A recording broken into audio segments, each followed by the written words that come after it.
news of the number 3 member of the House. And I think some of our viewers may not be here, but Steve Scalise is a Louisiana guy. I was in the legislature a little after me. I was in public office when he was there.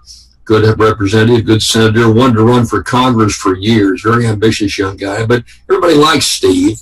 And then he finally got his chance after our governor, Bobby Jindal, became governor of Louisiana.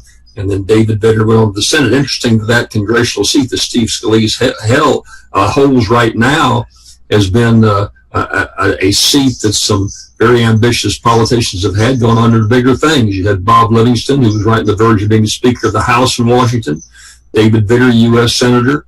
Then you had Bobby Jindal, who became governor of Louisiana, and then Steve Scalise went on to Congress. So it's an interesting Jefferson Parish surrounding New Orleans itself district, and he's been very popular down there, never had much opposition, and apparently pretty popular in Washington, D.C.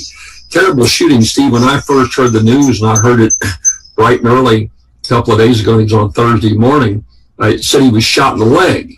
And, I guess the first impression from the press was of just kind of a flesh wound or maybe into his leg, but nothing really serious.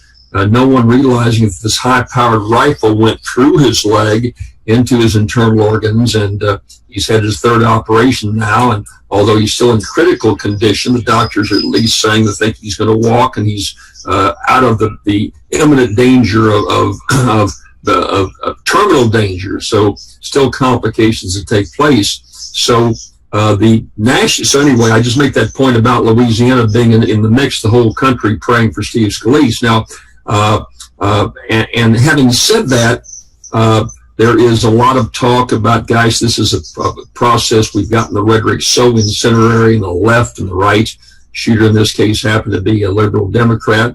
But, we had the terrible shootings up in South Carolina by someone very anti-Obama shooting the African-American citizens up there. So on both sides of the spectrum, we've had extremism, Steve. And so there's a discussion now is, can we find a middle ground?